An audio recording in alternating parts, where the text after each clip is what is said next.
Hey Saints, it's Ray with Devine Jamz Gospel Network, your Christian music marketing promoter. Welcome back to another enlightening episode of our podcast. Today we're diving deep into the world of gospel music marketing, specifically focusing on the importance of branding and image. We'll be discussing an insightful article from the news blog at divinejamz.com titled The Importance of Branding and Image in Gospel Music Marketing. But before we begin, I want to remind all our listeners to like, follow, and comment on our podcast. We certainly appreciate your support and value your input. If you have any questions or requests for a specific topic about marketing gospel music, please don't hesitate to let us know, okay? So stay tuned. We'll get started right after this. You're now tuned in to Devine Jamz Podcast, bringing you inspiration and talented artists and the story behind the music.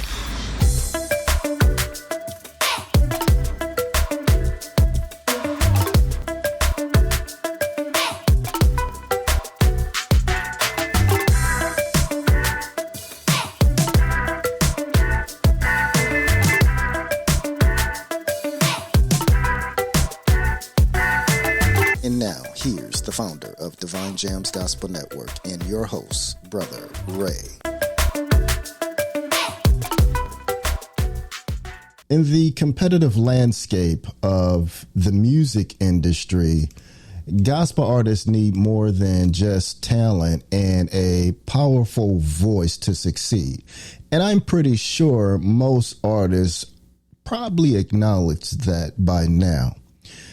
You know, most artists develop a strong brand and carefully cultivate their image, but this article will be discussing today about exploring on the significance of branding and image in gospel music marketing and how artists can effectively craft a compelling brand that resonates with their audience and set them apart, okay?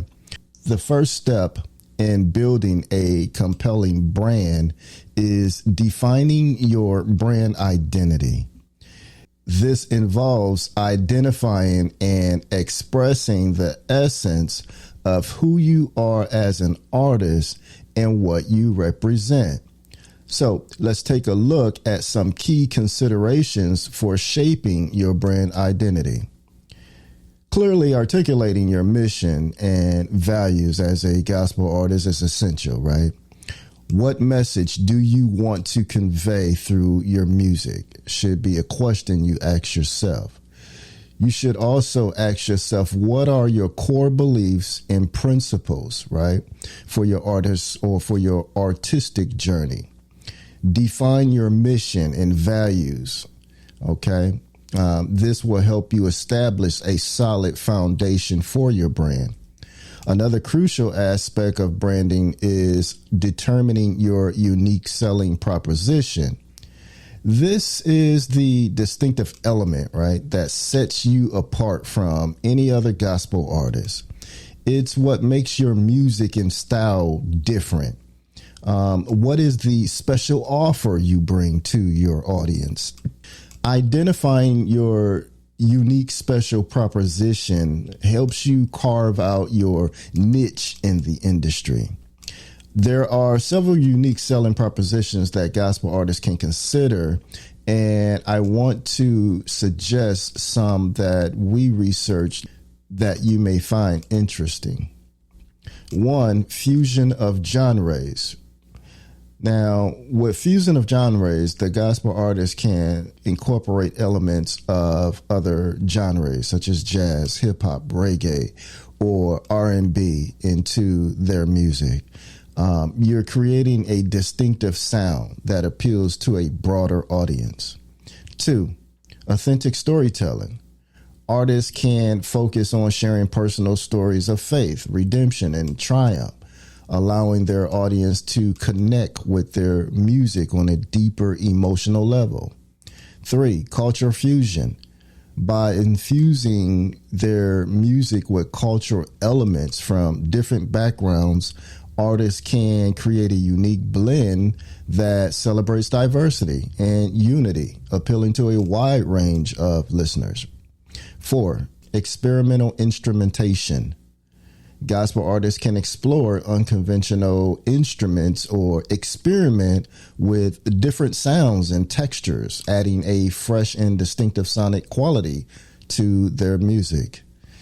Collaborations, partnering with artists from different genres or featuring guest vocalists, can create exciting collaborations and bring a unique flavor to your music and attract new listeners. 6, incorporating spoken word or poetry. 7, innovative production techniques. Now, in addition to unique musical styles, here are some suggested special offerings that gospel artists can bring to their audience. 1, inspirational live performances. 2, outreach and community involvement. 3, personal connection and fans. 4, music with a message. 5, inspirational merchandise. Now, remember, these are just suggestions, right? And merely something that we looked up to research on things that you can start from or build from. And then, use your own twists, use your own imagination and your own style, what you want to put into the offering things to your audience. And, each gospel artist has their own unique talents, right, and experience. So, your inspiration is going to be different from one person to another. The key is to stay true to one's own voice and vision while finding innovative ways to just connect with your audience. Okay. Your visual identity and image play a specific role in gospel music branding. They provide a visual representation of your brand and create an immediate impression of your audience. So let's explore some of these key aspects of visual identity and image. First, you want to develop a professional logo and artwork that visually represents your brand. Your logo should be versatile and easily recognizable, while your artwork should align with your brand's aesthetics and convey the emotions and themes of your music. Investing in high quality promotional photography is so crucial. I just can't say that enough, that if you really want to grasp the attention, that first impression is the last impression type of thing there. Get you some great photography, images, and I think you will be on a very good start. Now, of course, you do have these many different various. I'm not a photographer, so I may not even get the language correct when I'm trying to describe what I'm trying to describe. But the old TV style images or the black and white style, you have those type of images. Then you have the modern, up-to-date color images. Yeah, you have to just find what works for you and your story. But regardless, a good photographer can help you really get some good images and help you tell your story, right? These images will be used across various platforms and promotional materials, so they should reflect your brand identity and resonate with your target audience. You want to maintain consistency, right, in your visual elements, because that's essential. This includes, like I said, your color palette, typography, and overall style. So the consistency helps reinforce your brand identity, and it creates a cohesive visual experience, in my opinion, and for your audience. So it's important to ensure that all your visual elements align with your brand and convey a unified message. Now, let's shift to focusing to create an authentic connection with your audience, which is crucial in gospel music branding. Authenticity is key when it comes to connecting with your audience. They want to connect with the real you and your genuine message. So how can you achieve authenticity in your branding? Well, one effective strategy, again, is storytelling. I don't know how many times I'm going to say this, but storytelling to me is so I think it's so beneficial for artists. I really believe so. I think that's why we always focus on content marketing as well, because we try to get artists to bring a story close to their music so that people can really envision and imagine what that song means to the artist. You know, oftentimes it's hard to really understand where the artist visually, mentally, psychologically was at when they began to first perhaps write the song and then record the song.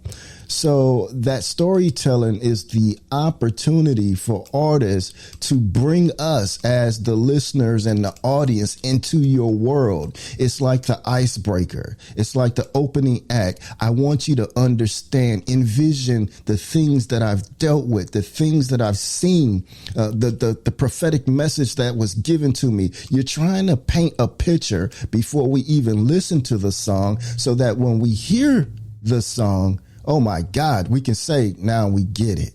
You know what I'm saying? Now we get it. So that transparency and vulnerability is important.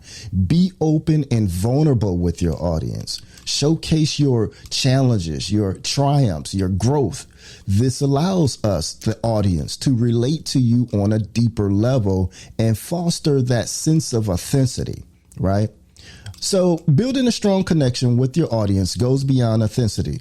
Let's explore some strategies to engage effectively with your listeners. First, utilize the social media platforms, and we wrote a specific article, and I also did a podcast on that, and might be right before this one. I can't say which number this one is right now because I don't know what it's going to be. And I don't know what the one is, the number before this one. So, but anyway, it's a social media episode. And it talks about things that I'm about to express now when it comes to expressing your information on social media, utilizing the social media platforms basically to connect with your audience. Regularly post engaging content, share updates about your music, and respond to comments and messages. The social media provides that direct line, basically, of communication, and it's free. Or it could be free if you use it that way, but it also can be paid so that you can reach a larger and bigger audience more faster. Sometimes that's a good thing. Sometimes, you know, you just want to do the free thing. It all depends on where you at with the promotion, how far you want to go, and basically what your target audience is and, you know, exactly what the game plan is. So, but anyway, this allows you to build a relationship with your fan. Another powerful way to engage with your audience is through the live performance and concerts. You guys do know that you don't literally have to be in a public atmosphere to do a live concert, right? We can do this online now through technology. I don't know if you guys, have Twitch or visit Twitch. I've seen many performances done on Twitch. That's a social media platform where people are performing all the time at home, at various locations, you know, in the studio. But it seems to be very popular in these days with performances. So I would check that out if I were you guys and see what the fee is, if there is any fee. That part I have not really checked out, so that's something I will have to follow up with you on then. But Twitch is something that I do see that's very popular in these days. But again, if that's not where your mass media target audience is, then yeah, we may not want to, start off there. We might want to test it out a little bit before we do a big performance there, right? Just test it out, because if your main target audience right now is on Facebook, or if it's on, Instagram or wherever, then of course you're going to focus where that main target audience is and check out the other platforms as you have that time. But the events provide an opportunity for the direct interaction and a chance to deepen your connection with your fans. So consider organizing, that intimate concert or participating in the gospel music festivals to engage with a broader audience. Let's talk about partnership and collaborations. This can also be a significant role in amplifying your brand reach and enhancing your credibility as a gospel artist. Collaborating with other gospel artists or musicians who share similar values and musical styles can create powerful collaborations that attracts new audiences and expand your reach. So if you are a singer-songwriter and you do mostly singing and you feature a rapper on your song to do a couple of, chops, verses, etc., then guess what? Now you got two target audience. You got your traditional singing audience, and then now you got a hip hop rap audience. So now when you're doing your marketing campaigns, you got two different audience to expand your reach. Not only that, you got that featured artist on your platform audience, vice versa. They have your audience, and you guys can expand your target audience and perhaps get more views, get more downloads, spins, shares, etc. But by joining forces, you can create something truly unique and impactful. So definitely do that. And just be very clear and sure on who you want to collaborate with. Try to see if it's a good fit, etc. Additionally, seek partnerships with influencers and brands that align with your brand values. Devine Jamz, we've been offering collaborations with artists for years, decades, but I'm not so sure that many of you guys have seen it or invested the time to try it out. But we've given the opportunity for those who are typically songwriters that normally write to write for us. You can, use the storyline, like I was saying before, the behind the story information as an article on our website. And there you go. You got free, content marketing right then and there. Now, I'll be honest with you. You have to have at least 600 words. It can't be that type of salesy type of, story where you just basically trying to sell your music, because that's really no value. And listeners, again, and readers can read right through that, and they will see that you're not being authentic, and they probably won't invest more time reading into it. But if you have a subject topic, right, that literally coincide with the song and the story behind the song, and you give some real valuable information, okay, then now we going somewhere. And we will take at least one hyperlink that you can have a link back to whatever landing page or resource that will complement that particular story. But we have that available. It's if you go to the footer of divinejamz.com and look where it says "Write for Us," you'll click on that link and it'll take you right there and give you the information you need to try to create your article. I mean, it's free, right? So that's a easy way to partner with us and save money at the same time.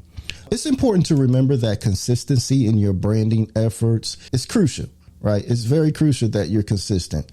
The reason why I say that is because if you don't keep up that momentum or a pattern of being consistent, you'll lose your audience. Sometimes you have to start all over again. So try to be consistent. And also for search engines, popularity, you want to stay relevant in search engines. So you're going to have to consistently keep, pushing out some content. But you should also, allow for evolution and growth, right? As an artist, you need to adapt to the changing trends while staying true to your core brand values. So be informed as much as you can about the industry trends and adapt your branding strategies accordingly. While maintaining these specific core brand values, be open to exploring the new styles and approaches that resonate with your audience. Embrace the evolution as an artist, and ensure that your branding aligns with your current artistic direction, right? Crafting that final everlasting brand identity in the gospel music industry. Okay, by defining, we're basically going to conclude everything here by defining your brand identity, creating a compelling visual identity, fostering your authentic connections with your audience, and exploring partnerships and collaborations. You can establish a lasting brand that resonate with your target audience, and it can set you apart. So, keep that in mind. Also, I want you guys to be open. Try to not stay into a tunnel vision. I used to do that a lot, so I know what I'm talking about when it comes to tunnel vision. I'm just focused on this certain parameter, and you can't get me out of that scope, right? I'm locked in. But that's not always good. Sometimes it is, but it's not always good. But anyway, that brings us to the end of the episode, folks. And we hope you found, or at least I hope you found, our discussion on the importance of branding and image in gospel music marketing inspire and informative. But don't forget to like our podcast, please, and comment, if you will, with any question or requests for a future topic. I certainly, again, value your feedback and suggestion. And remember, Hosea 4:6, my people perish for lack of knowledge. So keep seeking, that knowledge, keep seeking truth to your values and mission, and trust in God's guidance as you navigate the music industry. I'm Ray signing off. God bless. I pray this be an inspiration.